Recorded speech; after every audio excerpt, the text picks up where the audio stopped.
The music was too loud for anyone to hear my heart crack. Somewhere behind me, a group was singing Happy Birthday off-key to the wrong person, holding cupcakes meant for me. But she wasn't with me. She hadn't been all night. Mallory was by the bar again. Same spot. Same guy. I watched her tilt her head, just so, the way she does when she wants to seem like she's listening. But what she's really doing is making you fall in love with her. It's a trick. I used to think it was a gift. He touched her elbow when he laughed. She didn't pull away. She leaned in. I was still holding the balloon she tied to my wrist as a joke. Bright blue. Floating. Childish. Pathetic. No one noticed when I backed out of the crowd and stood alone by the photo booth. No one saw the look on my face. Or maybe they did, and just thought it was part of the awkward husband package. 2 hours earlier, I walked into this party thinking it was for me. Now, I wasn't sure if I'd even been invited. I stood by the bathroom door for maybe 10 minutes, pretending to scroll my phone, like some ghost at his own funeral, waiting to be noticed. Spoiler, I wasn't. I kept refreshing the birthday messages on my feed.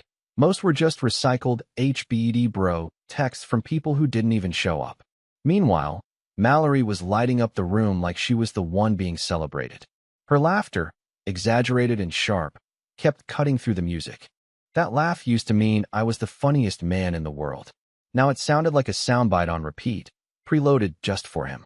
I remember someone, I think it was my old college friend, Rory, nudging me and saying, "Yo, your girl's a riot, man." I forced a smile, but it felt glued onto my face. The worst part? He wasn't saying it like a compliment. He said it like she wasn't mine.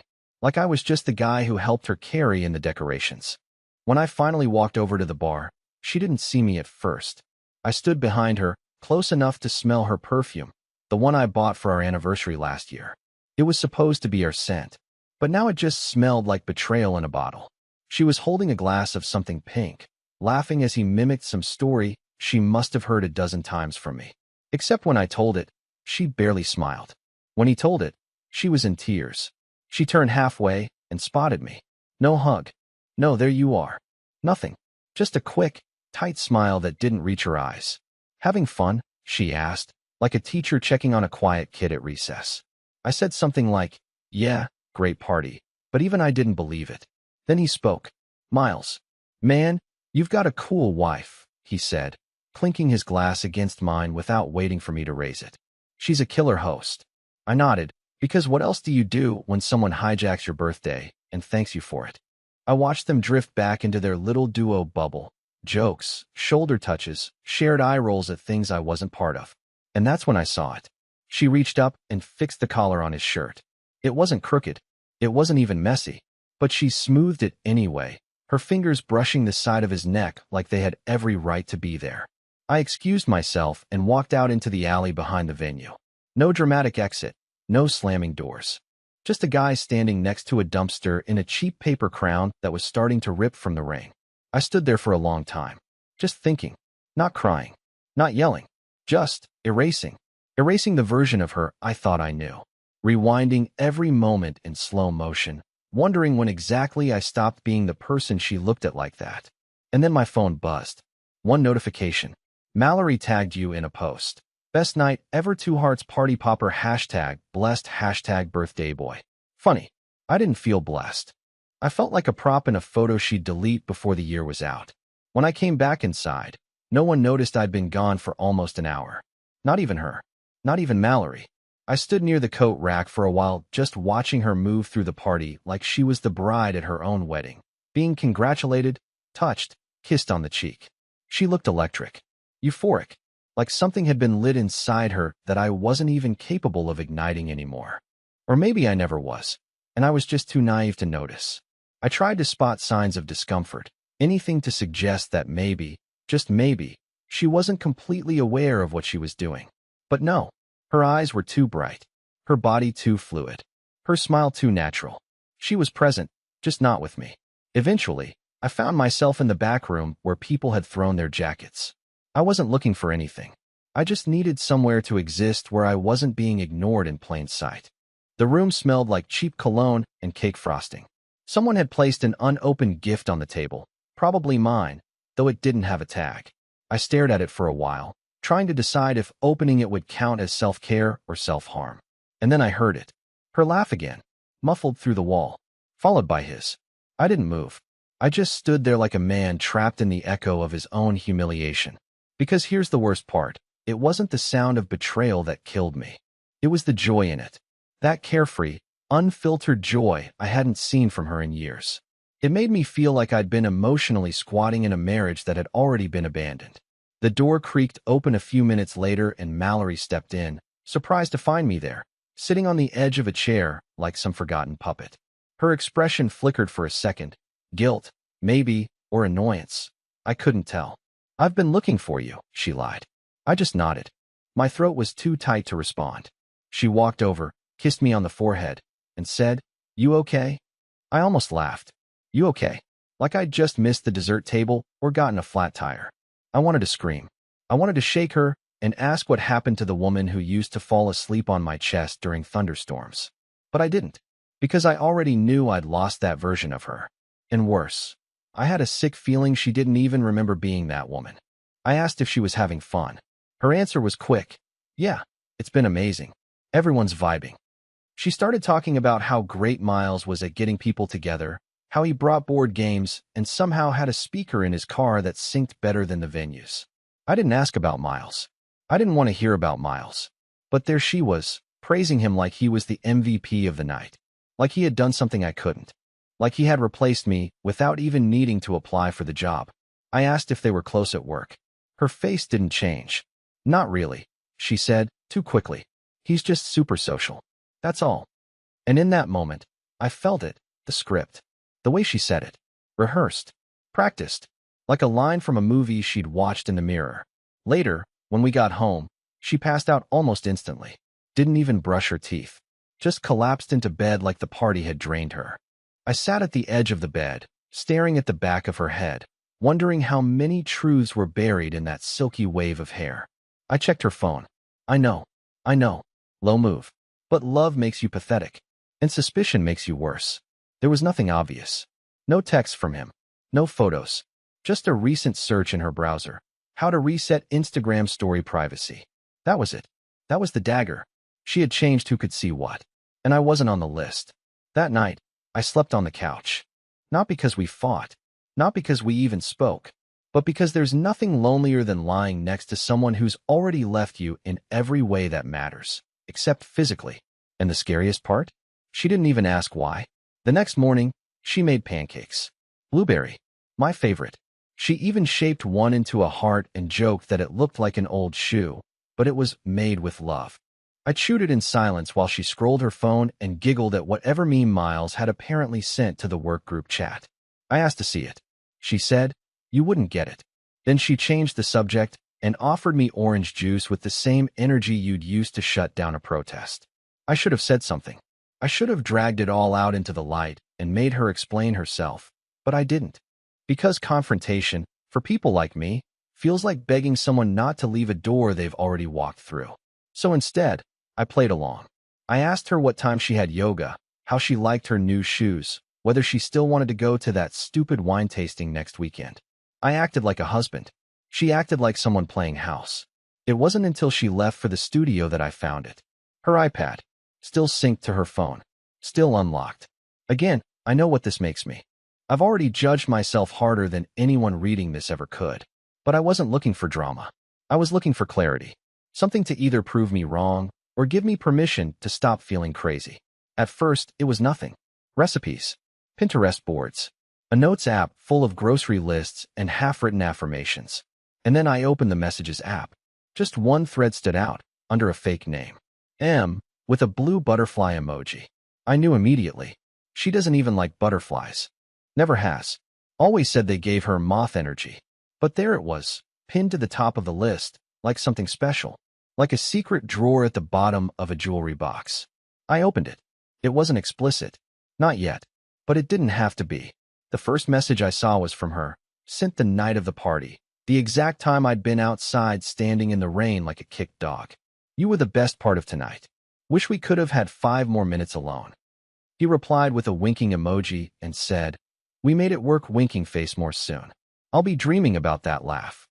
That laugh. The one I hadn't heard in years. The one she gave him effortlessly. I kept scrolling. Most of the chat had been scrubbed, probably deleted message by message like breadcrumbs she thought I'd never follow. But she missed that one. That one moment of truth. That one accident. And honestly, it was enough. Not to explode. Not to leave. Not even to confront her. But enough to turn the dial. To know that what I'd felt all night wasn't delusion or insecurity. It was intuition. And I'd ignored it so long it had to scream just to get me to listen. I put the iPad back where I found it. Didn't delete anything. Didn't take screenshots. I just sat down on the edge of our bed and stared at the photo of us from last fall. The one where we're holding pumpkins and wearing matching sweaters like a Hallmark ad. I looked so proud. She looked like she was performing Pride. That day felt real at the time. Now it just felt like a dress rehearsal for someone else's show. And still, part of me hoped I'd misread everything. That maybe M was a joke. That maybe I'd lost my mind. And this whole thing was a tragic comedy built on paranoia. That maybe she'd walk in the door and ask me if I wanted to watch our favorite show, and I could say yes, and we'd pretend like none of it was bleeding through the seams. But she didn't text. She didn't call. She didn't come home for another 6 hours. And when she did, she smelled like eucalyptus and another man's cologne. When she came back that night, it was already dark.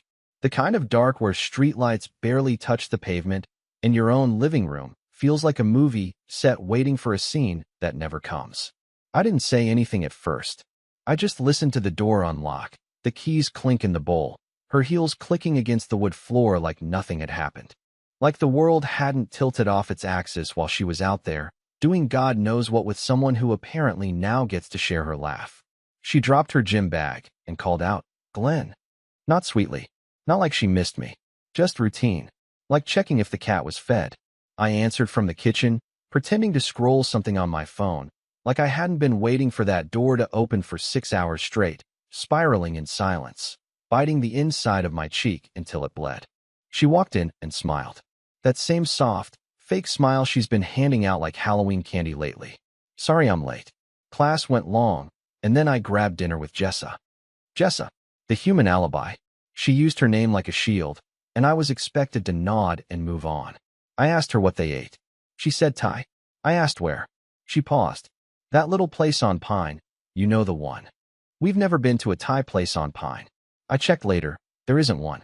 She kissed me on the temple, like you do when you're hoping to skip the conversation entirely, and floated off to the bathroom like it was just another Tuesday.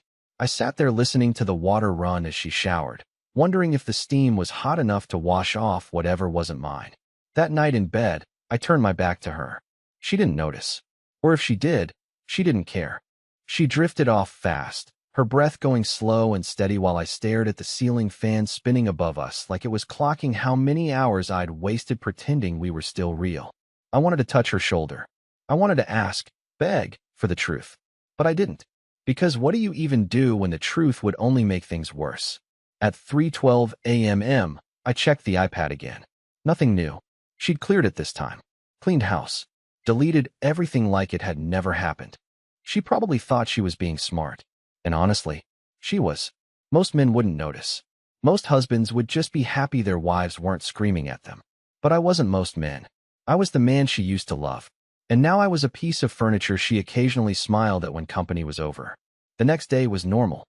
Painfully normal. She made coffee. I took out the trash. We talked about bills and grocery runs and whether or not the dog needed a new vet. On the outside, we were fine. On the inside, I felt like we were trapped in the last chapter of a book neither of us wanted to finish.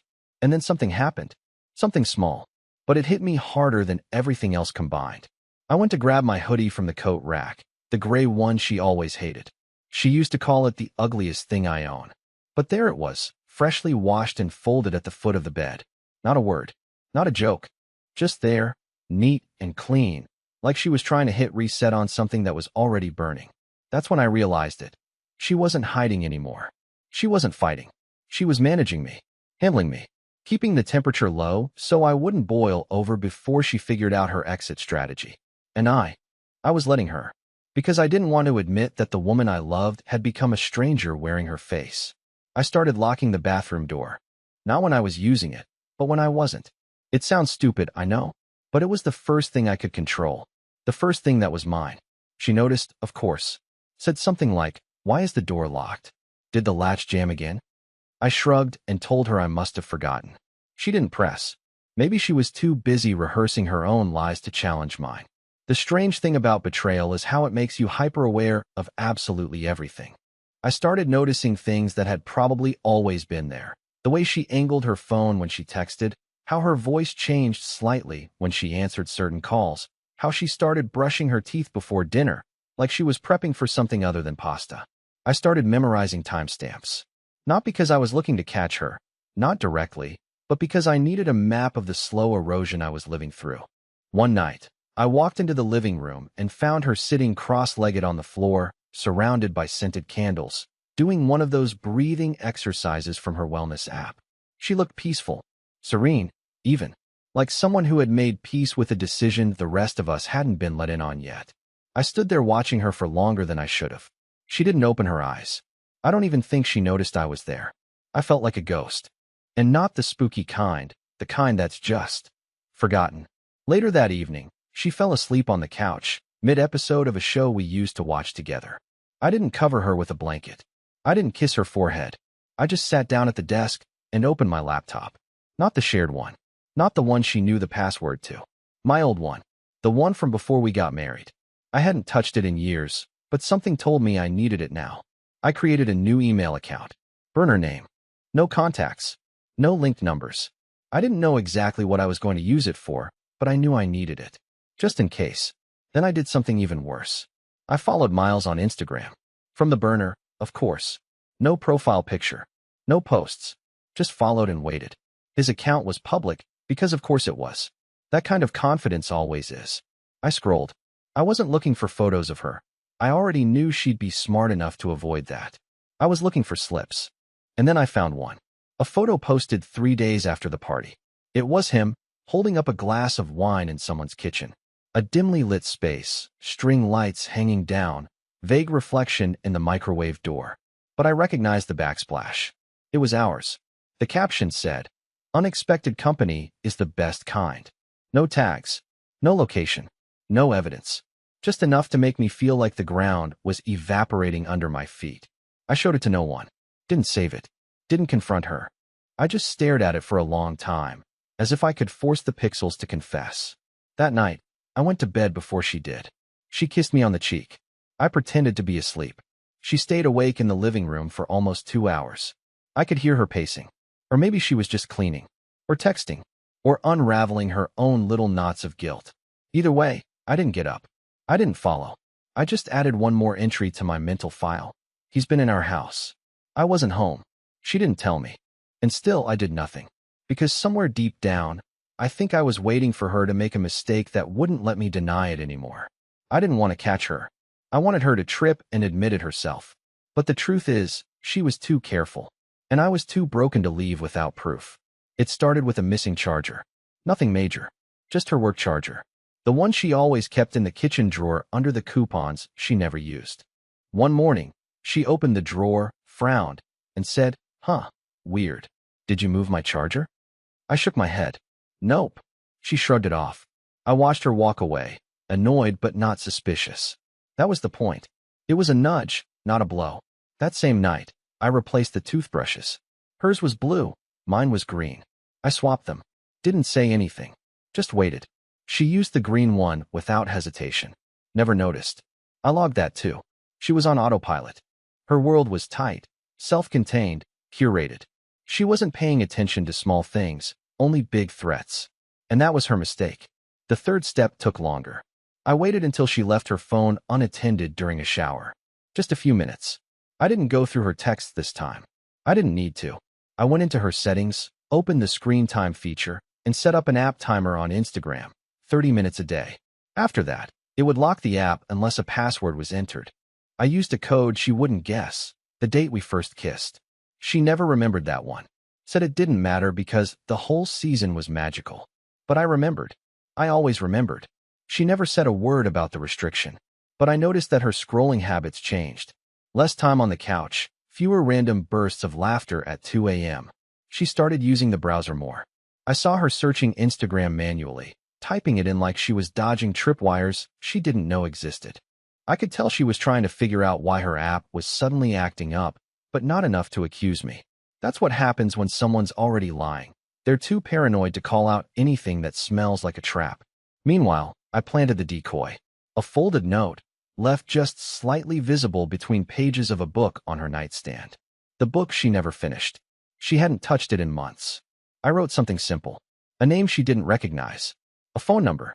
A line, Tuesday, 8:30. He can't know. I even smudged it slightly with water so it would look used, handled, careless. I waited 2 full days.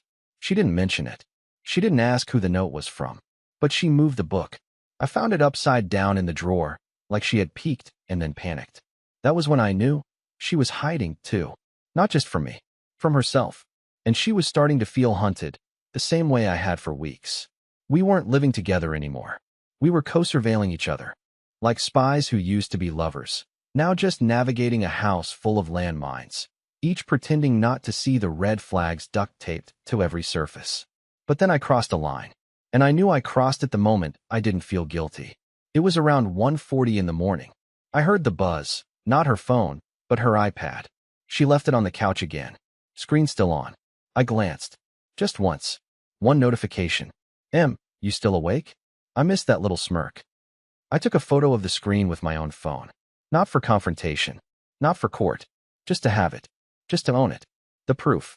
The thing that made me less crazy and more right. I put the iPad back exactly as I found it. But this time I didn't delete my footprint. I left the screen brightness 1 tick higher than usual. A signal. A silent flare. The next morning, she was quiet. Distracted. She made coffee and accidentally used salt instead of sugar. She didn't mention it, just threw the cup in the sink and walked away. Her silence told me everything. She knew someone had seen something, and she didn't know how much. That night, she didn't touch me in bed. Not even the fake shoulder squeeze. She just turned away. And so did I. But for the first time in weeks, I smiled, just a little, in the dark. Because now, we were both pretending. And I was finally 1 step ahead. The morning it ended didn't look different than the ones before. There was no dramatic thunderstorm, no broken plates, no suitcase by the door. The only thing that felt different was me. I woke up before the alarm and just lay there, watching the morning light stretch slowly across the ceiling, like it was reaching for something I hadn't touched in months. Peace. Mallory was still asleep, curled away from me, like always now. I didn't stare at her face or wonder what she was dreaming about. I didn't dig through her phone or check the iPad or reread the message from Miles. I didn't need to. I already knew everything I needed to know. The proof didn't matter anymore. I got out of bed, made coffee, took a long shower. I shaved. I picked out clothes that didn't make me feel invisible. And then, for the first time in months, I looked at myself in the mirror and didn't look away. I packed one bag. Not in anger. Not in a rush. Just the essentials. My books, my journals, my laptop, the hoodie she hated. I left the rest. She could keep the house. The framed wedding photos. The pans we picked out together. I didn't want any of it. What I wanted couldn't fit in a bag. Before I walked out, I left her a note. Not dramatic. Not bitter. Just a single line, handwritten, folded neatly next to her half-used candle. I stopped waiting for the version of you that loved me. I didn't ask for closure. I didn't demand an apology. I didn't try to make her feel what I felt.